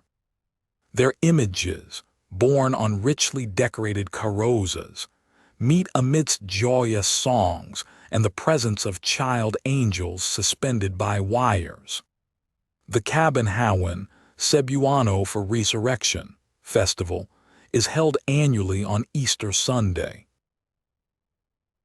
Father Sanchez, Minglanilla's first parish priest, is credited as the founder of the town in 1858. The roads and bridges were built by the same Fr. Sanchez together with Fr. Magas. There were a number of capitanes who headed the town during the Spanish era. The first capitan was Hilario Castañers. During the American regime, the first was Canuto Larrabis. The first elected municipal mayor was Gregorio de la Calzada. Buet was the former name of Minglanilla. It was the place where early settlers dried their sea catches. But in 1858, it was renamed by Fr. Sanchez after a municipality called Minglanilla in Castilla, La Mancha, Spain. The town suffered setbacks, among them during the Philippine Revolution of 1896 to 1898, when insurrectos burned down its municipal building and looted many houses. This event is remembered by a street named 18 de Julio, July 18th. In 1942, its poblacion was razed to the ground by the Japanese in retaliation for the presence of the guerrillas in the town. Geography: Minglanilla is located 15 kilometers, 9.3 miles, south of Cebu City. It is bordered to the north by Talisay City. To the west is Toledo City. To the east is the Cebu Strait, and to the south is Naga City. Its land area is 65.6 square kilometers, 25.3 sq mi. Minglanilla lies within Metro Cebu. Minglanilla is politically subdivided into 19 barangays. Each barangay consists of pure rocks, and some have sitios. Tunghan remains the most populous barangay in Minglanilla, while Tranquil was the second most populous, and Calagioan is the third most populous of barangays. The climate of Minglanilla is classified as Corona's type Roman III, characterized by a dry season lasting from 1 to 6 months. There is no pronounced maximum rain period. The town is placed within the tropical rainforest type of world climate, Köppen type, AF, which has uniform high temperature and heavy precipitation distribution throughout the year. Minglanilla lies in Metro Cebu. It is primarily a residential town, with most of its population commuting to Cebu City for work. Owing to its close location to Cebu City, which is only 15 kilometers, 9.3 miles away from the municipality, it hosts many subdivisions. Prior to its suburbanization, Minglanilla's primary industry were agriculture and fishing. However, since the 2000s, when the municipality saw developments trickle down from Cebu City due to the city's own economic boom, the municipality has shifted into having a more service-driven economy. Anjo World Theme Park is located in Barangay Calagioan. It is the first amusement park in Cebu and is located in the larger Belmont 1 development, which hosts a supermarket, a hardware, restaurants, among other retail components, also located within Barangay Calagioan. The Minglanilla Techno Business Park is a 100 hectares, 1.0 square kilometer development, which will be built on reclaimed land along the coast of the municipalities Chile and Calagioan barangays. It is envisioned primarily to host light industries, but also to other mixed-use developments as well, and is scheduled for completion by 2024. Archdiocesan Shrine of the Immaculate Heart of Mary Poblacion and Roque Parish, Linaulipada Our Lady of the Holy Rosary Parish Tungkap, Parroquia de Virgen de los Remedios Gindarohan Festivals Sugat, Cabanhawan Festival, Easter Feast of Resurrection. In its devotion to the celebration of Christ's resurrection, the municipality of Minglanilla has long held the distinction of being the Sugat capital of the South. Annually held every Easter Sunday, the occasion primarily focuses on the reenactment of the meeting of the risen Christ and the sorrowful mother, followed by a string of activities and events scheduled to take place throughout the day. As one of the biggest annually celebrated occasions of the municipality, the festival takes a direct translation in celebrating Christ's resurrection, with street dancing, a wide assortment of day games and entertainment features. Essentially a socio-religious event, celebrations have played the role of host to a diverse range of organized contests, competitions, and games, including a Carabao race, a Burda making contest, Burda equals embroidery, and a mud volleyball tournament.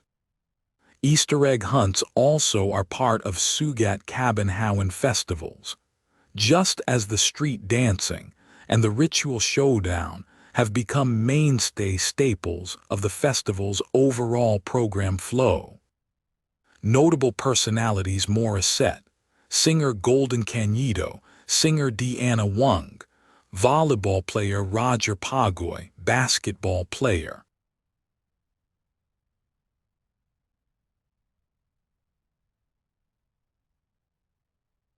Next, we turn softly to English cricket team in India in 2001-02. The England national cricket team toured India in 2001-02, playing a 3-match test series and 6-match ODI series versus India. Background: the tour schedule was announced on 12th of September 2001. England were to play 3 3-day tour games ahead of the Test series, and 3 one-day games before the ODI series. The 5-match ODI series was converted into a 6-match affair after a demand by the Board of Control for Cricket in India, BCCI, to play the final ODI at the Eden Gardens in Kolkata.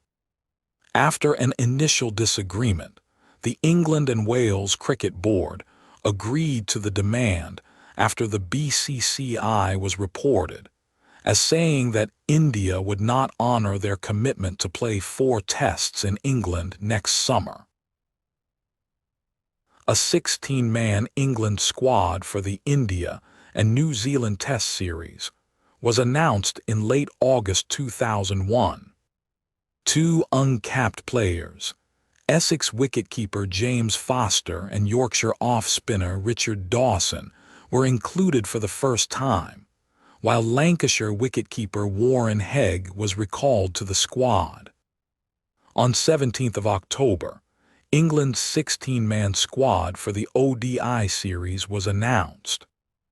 It included the same side that toured Zimbabwe earlier that month, with additions of Andy Caddick, Darren Goh, Ashley Giles, Michael Vaughan and Craig White. Paul Grayson, James Kirtley, Mark Ramprakash, Ryan Sidebottom and Chris Silverwood were omitted. Amidst questions regarding security of the players, Caddick and Robert Croft decided not to tour India and declared themselves unavailable on 30th of October. They were replaced by Somerset pace bowler Richard Johnson and Gloucestershire off-spinner Martin Ball. Giles, White and James Ormond, who were nursing injuries, were declared fit on 7th of November. Graham Thorpe left for England just before the second test due to personal reasons and was replaced by Michael Vaughan. On 3rd of January 2002, the England squad was announced again for the ODI series. The core of the team that played the Test series was retained. Additionally, Caddick and Thorpe, who made themselves available, were added to the squad, while White, who sustained an injury, was excluded. The Indian selectors named a 14-man squad for the first test on 27th of November. From the squad that toured South Africa earlier that season, 4 pace bowlers were dropped, and Javagal Srinath was recovering from an injury. Maharashtra and Kerala pace bowlers Iqbal Siddiqui and Tinu Johann, respectively, were included in the squad alongside Railways all-rounder Sanjay Bangar. Vyender Sehwag, who was included for the first test despite a 1-match ban on him, was dropped from the squad. He returned for the second test with Srinath, the latter replacing an injured Bangar. An India 14-man ODI squad, announced on 14th of January for the first 3 ODIs. Rahul Dravid pulled out of the series due to shoulder injury. wicket-keeper Ajay Ratra, and Tamil Nadu batsman Hemang Badani were new inclusions to the squad. India got off to a good start after electing to bat upon winning the toss. Openers Sourav Ganguly and Sachin Tendulkar took their team score to 50 in the 10th over before Andrew Flintoff dismissed them both in his first spell. Dinesh Monja top-scored for India with 71 after reaching 50 in as many balls. His partners VVS Laxman and Vyender Sehwag added 55 and 43 runs with him before being dismissed, who were followed by Ajit Agarkar and Ajay Ratra in quick succession. A partnership of 38 between Hemang Badani and Harbhajan Singh towards the end took India's total to 281. England's reply began with Nick Knight being declared LBW in the second ball of their innings. A second wicket partnership of 63 runs between opener Marcus Trescothick and captain Nasser Hussain steadied their chase. Hussain and later Michael Vaughan partnered Trescothick to add 80 runs between overs 10 and 20, before Paul Collingwood made 21 in a stand of 61 with the former. Trescothick reached his century in 80 balls before being dismissed in controversial manner. He was adjudged out LBW, although replays showed the ball pitching well outside leg stump before hitting the pads. England's last 6 wickets fell for 35 runs and were all out for 259, handing India a 22-run win.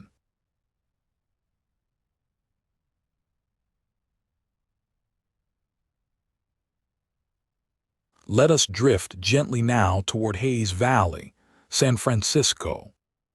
Hayes Valley is a neighborhood in the Western Addition District of San Francisco, California. It is located between the historical districts of Alamo Square and the Civic Center. Victorian, Queen Anne, and Edwardian townhouses are mixed with high-end boutiques, restaurants, and public housing complexes. The neighborhood gets its name from Hayes Street, which was named for Thomas Hayes, San Francisco's county clerk from 1853 to 1856, who also started the first Market Street Railway franchise. Location: although its boundaries are ill-defined, Hayes Valley is generally considered to be the area north and south of Hayes Street between Webster, near Alamo Square, and Franklin, near the Civic Center streets. Hayes Valley's commercial center comprises the section of Hayes Street running from approximately Laguna Street in the west to Franklin Street in the east, with extensions on perpendicular Gough and Laguna Streets. As of April 2012, after changes to the district boundaries used by the Board of Supervisors, the Hayes Valley Neighborhood Association considers the neighborhood as a whole to be bound by Webster Street in the west, Van Ness Avenue in the east, Fulton Street in the north, and Herman Street and Market Street in the south, with extensions as far west as Fillmore, between Haight Street and Herman Street, as far north as McAllister Street, between Franklin Street and Van Ness Avenue, and as far south as Market Street, between Buchanan Street and Laguna Street. This definition overlaps considerably with the Lower Haight. The San Francisco Association of Realtors considers the Hayes Valley to be extending from McAllister Street in the north to Market Street and Dubose Avenue in the south, Franklin Street in the east, and Webster Street, north of Fell Street, and Divisadero Street, south of Fell Street, forming the western boundaries. This definition includes the entire Lower Haight within Hayes Valley. Adjacent neighborhoods include the Lower Haight and small parts of the Dubose Triangle and Soma in the south, Alamo Square in the west, Civic Center in the east, and the Fillmore District to the north. Public transportation Hayes Valley is served by several San Francisco Municipal Railway Muni buses, including the #21, which runs through Hayes Valley on its east-west route between Golden Gate Park and the Ferry Building. The #5, also east-west.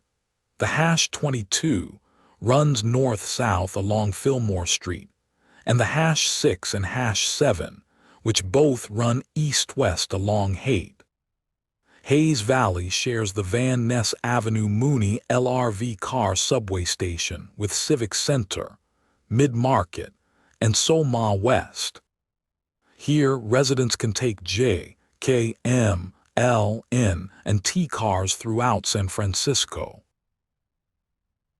Pre-colonization until 19th century, native people and many small bands, now referred to collectively as the Ohlone tribe, lived in San Francisco part of the year, gathering food in the Mission Creek area, which included seasonal Hayes Creek and other parts of today's city. Hayes Valley would have been thickly covered with wildflowers every spring. When it was running in the winter, Hayes Creek cut diagonally through the current Hayes Valley. It is now underground year-round. In 1776, local people came under the control of the Spanish Empire with the Juan Bautista de Anza expedition, which established Mission San Francisco de Asís south of Hayes Valley. 19th century, after the 1849 California gold rush, Italian immigrants from around Genoa developed produce farms on the sandy soil of the Hayes Valley neighborhood. The western addition was developed in the 1850s to expand the city to the west of Van Ness Avenue. Michael Hayes, who, in 1856 was on the committee which named the streets of this development, may have been instrumental in naming Hayes Street for his brother Thomas, a large landholder in the neighborhood, who was then serving as county clerk. Hayes Valley was built out with many grand Victorian residences, as well as the smaller residences built to house the craftspeople at work on the mansions. Primary streets with big houses were named for influential local citizens, Hayes and Gow, and families, McAllister, while streets with the smaller houses carry botanical names such as Lily, Ivy, Linden, and Hickory. 20th century Hayes Valley south of McAllister Street was spared the fires that followed the 1906 San Francisco earthquake. It was a multi-ethnic neighborhood, becoming, with the blossoming of the Fillmore District after World War II, an African-American neighborhood. As recently as the mid-1980s, this neighborhood, and indeed the Western Addition in general, was considered one of the most dangerous places in the Bay Area. 21st century, since the turn of the century, Hayes Valley has transformed into a vibrant urban destination, blending new local businesses with long-standing community character. Thanks to thoughtful housing policies and community advocacy, the neighborhood has maintained its diverse population while welcoming new residents and amenities. The area now features a mix of historic architecture, innovative housing developments, and thriving small businesses.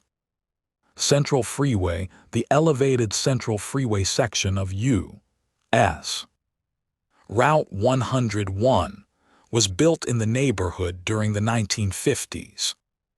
Damaged during the 1989 Loma Prieta earthquake, it was closed afterward and eventually demolished after local activists campaigned for its removal. The destruction of the Central Freeway has spurred gentrification, which has revitalized the neighborhood and has made it one of the trendier sections of town, with an eclectic mix of boutiques, high-end restaurants, and hip stores on Hayes Street. In 2005, a section of the freeway was rebuilt to end at Market Street, with the new, tree-lined Octavia Boulevard running north through Hayes Valley, along the previous path of Octavia Street to Fell Street.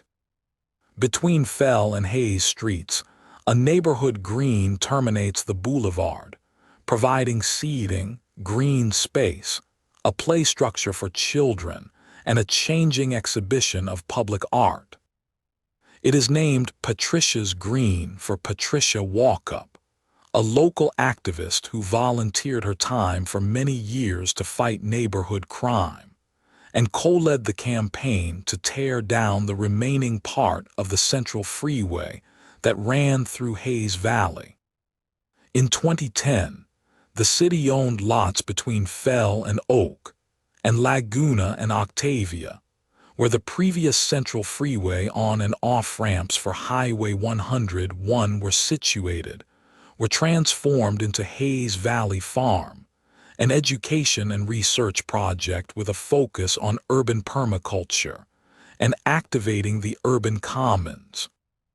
The project was founded on an interim use agreement between Hayes Valley Farm, the San Francisco Parks Alliance, and the Mayor's Office of Economic and Workforce Development. Community volunteers had permission to use the two-acre lot until the city moved forward with other development plans for the site. In June 2012, the media reported that approval had been given for retail premises and housing to be built on the site. An Avalon apartment complex is currently under construction at the site. Culture in early 2013, the SF Jazz Center, a brand new jazz concert hall, opened in Hayes Valley. It is considered the first freestanding building in the West built for jazz performance and education. San Francisco Opera opened in 1923, and San Francisco Ballet opened in 1933. Cerebral Valley is a term referring to the concentration of generative AI-focused communities, startups, and hacker houses that emerged in Hayes Valley during the AI boom of the early 2020s. Events such as the Cerebral Valley AI Summit, hosted by Eric Newcomer and the Voice AI startup Volley, have since taken place in the neighborhood. According to the Washington Post, investor Amber Young of Bloomberg Beta popularized the term Cerebral Valley in January 2023 to refer to the concentration of AI-focused communities and hacker houses in the neighborhood.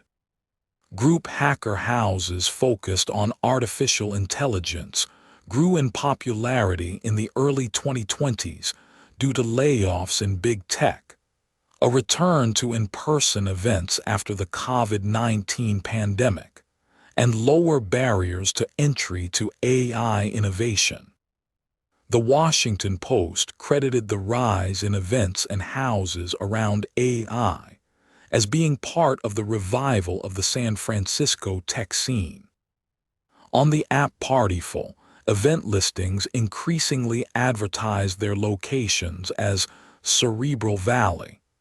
By June 2023, the New York Times described Cerebral Valley as the center of the AI scene.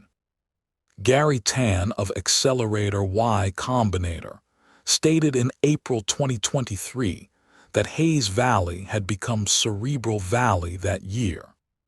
Many of the hacker houses in Cerebral Valley are based out of historic Victorian homes near Alamo Square. According to the San Francisco Standard, The hacker houses and associated grind culture are a return to the roots of Silicon Valley that led to the growth of companies such as Facebook in the early 2000s. Notable hacker houses in Cerebral Valley include AGI House and Genesis House, which was founded in March 2021. Notable residents: George W.C. Baker, Los Angeles City Council member, 1931 to 1935. Attended Hayes Valley Grammar School. Notable buildings and structures: Charles Dietel House, Ida B. Wells Continuation High School, International High School of San Francisco, San Francisco Zen Center, SF Jazz Center, Smuggler's Cove.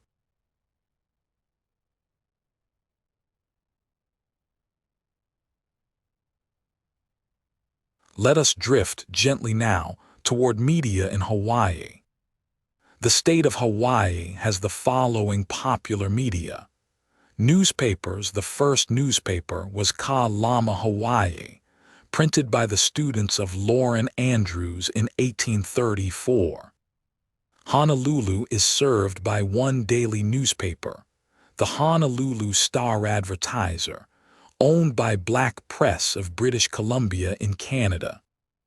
The Star-Advertiser began publishing on June 7, 2010, after Black Press merged Honolulu's two daily newspapers, the Honolulu Advertiser and the Honolulu Star Bulletin.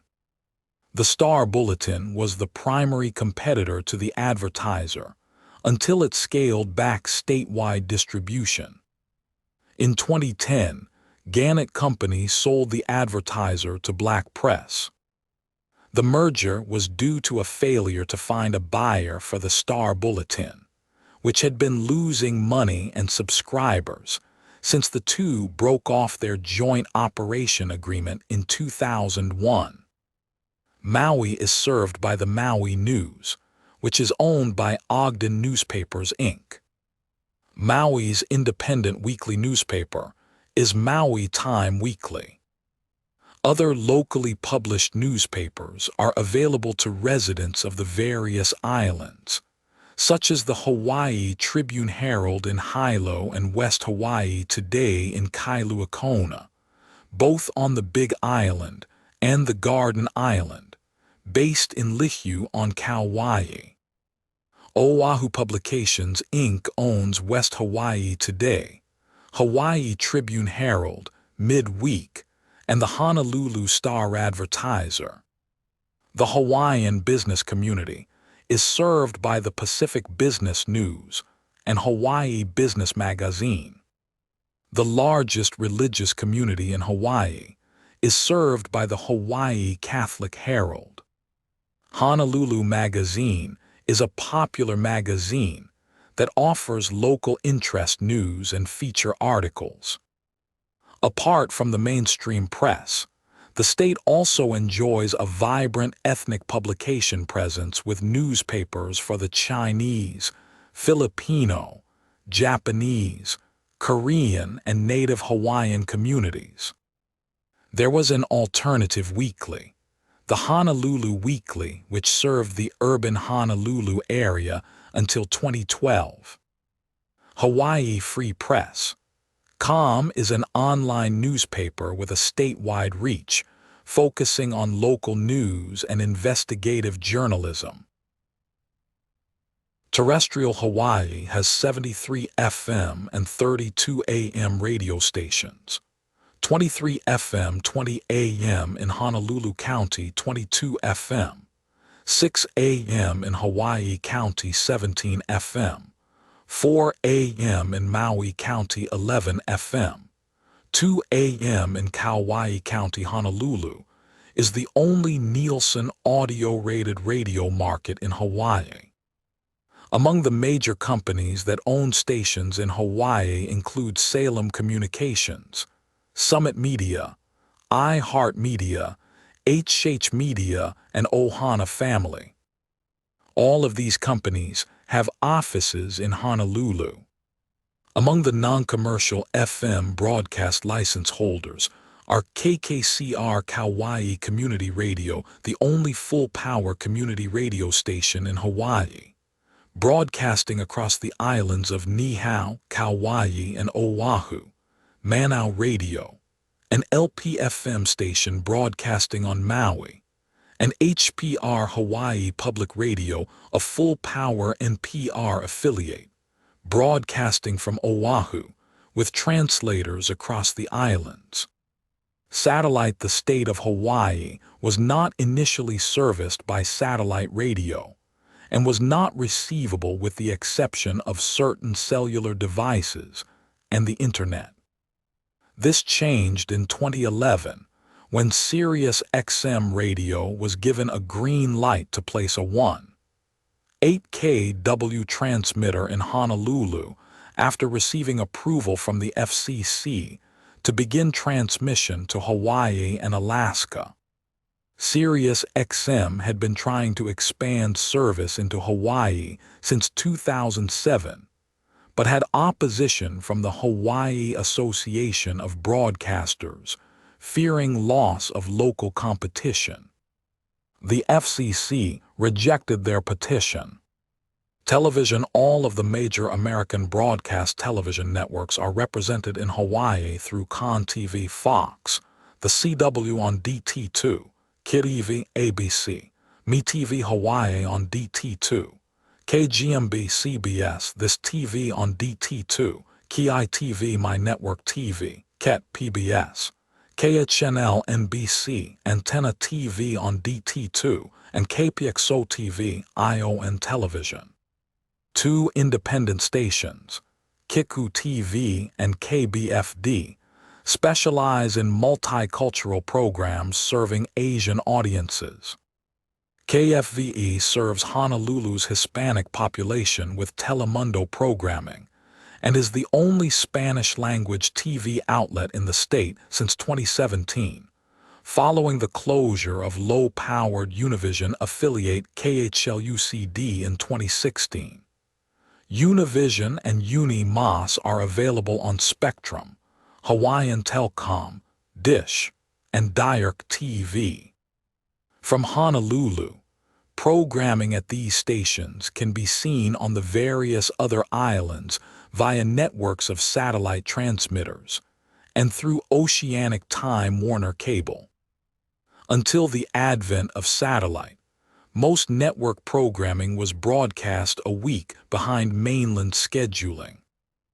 There are also 5 stations in Honolulu that offer religious programming, the most of any U.S. television market: KW, FBC, Ka TV, TBN, Kalo Ind, KWBN, Daystar, and Kupu Ind. Another outlet, KKI, also offered religious programming, but since 2012 shifted to airing general interest shows, with KKI dropping Faith TV for RTV. Kupu, which first signed on with religious programming, joined Antenna TV in 2011, but would return to becoming an independent in May 2012, and by January 2013, transitioned to Catholic programming, which lasted until September 2017, when it affiliated with Cozy TV. KW, Ka TV, and Kalo also have satellite stations across the state, except Kauai, with KW being the only outlet in Hawaii to air secular general interest shows and sports programs outside its non-secular hours. Kupu offers programming from the Pacific Islands alongside their religious fare. Of the major television stations in Honolulu, only KITV airs a midday newscast as of August 2018. KITV and KHNL had broadcast mid-morning newscasts in the past. All of the stations generally follow the 7:00 p.m., 6:00 p.m. on Sundays, to 10:00 00 p.m. primetime television schedule pattern used in the Central and Pacific time zones, and air live sporting events at the same time as the mainland United States. That is, Sunday NFL games on KON and KGMB start at 7:00 a.m. or 8:00 a.m. local time, which is 1:00 p.m. Eastern Time / 10:00 a.m. Pacific Time on the mainland. As of 2012, KTV is the only outlet in Hawaii to air as many as 27 news hours per week.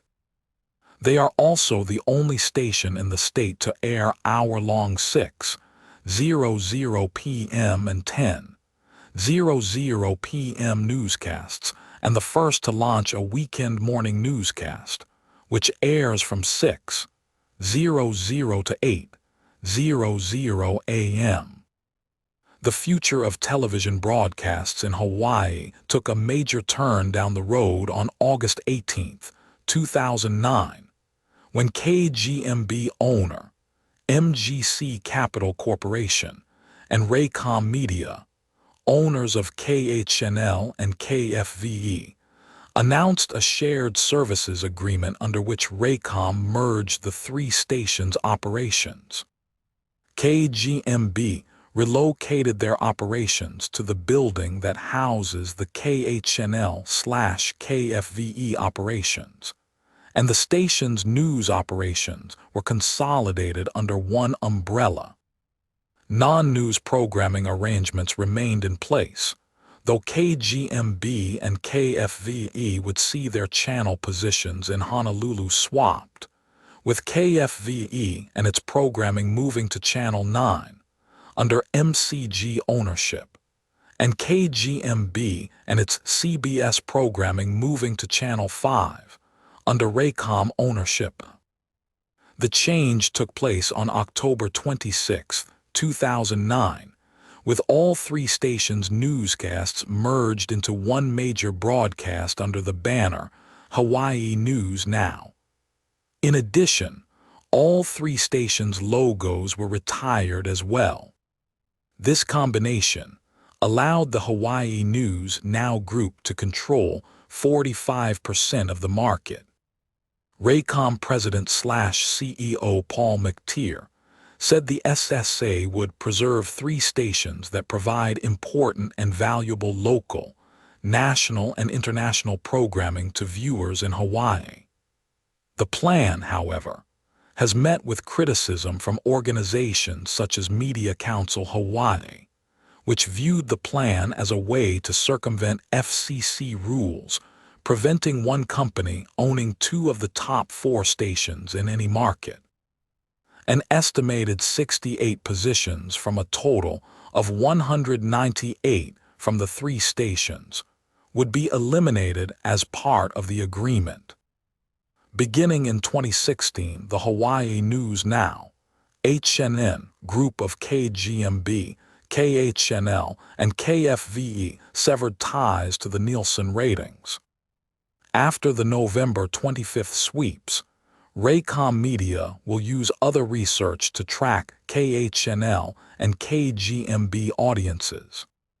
KFVE, owned by HitTV, will be affected also.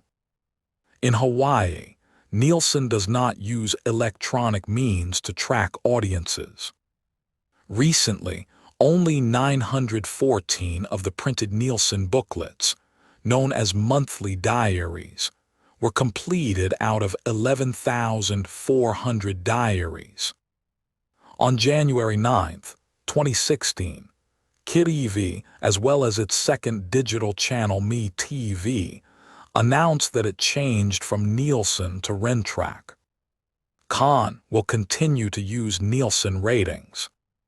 The various production companies that work with the major networks have produced television series and other projects in Hawaii. Most notable were police dramas like Magnum, P.I., and Hawaii Five-0, including its 2010 remake. Although not set in Hawaii, The settings and locations for Lost was produced and filmed in the state. The Brian Keith Show, an NBC sitcom which aired from 1972 to 1974, was set in Hawaii. Currently, hit TV shows like Dog the Bounty Hunter and the updated Hawaii 5-0 are filmed in the Hawaiian Islands.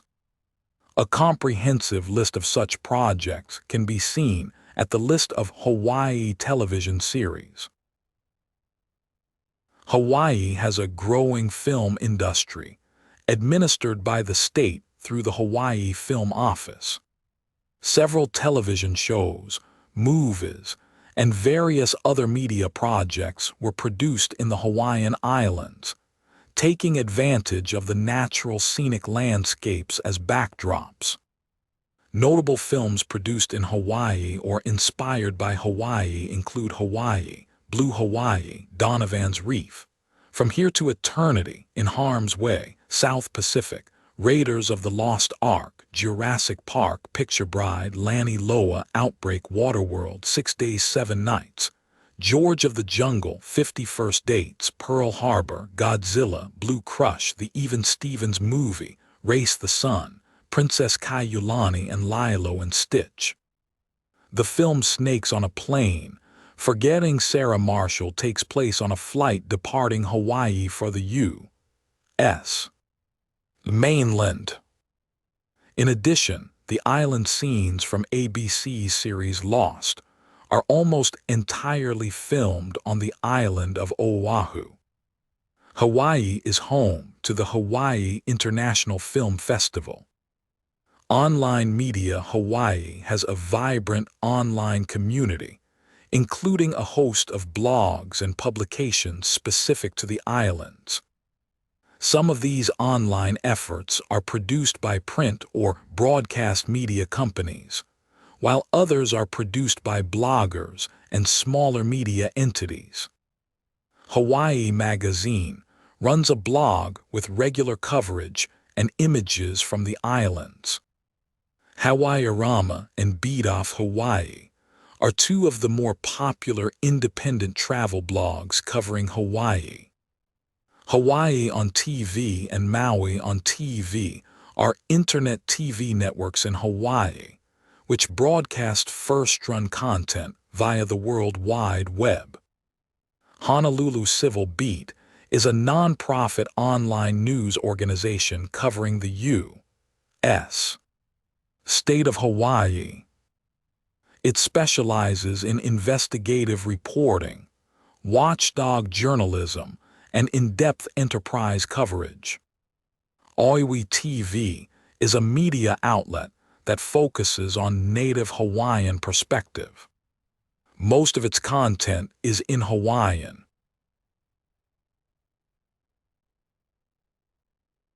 That is all for tonight. Let the silence settle in. Sleep well.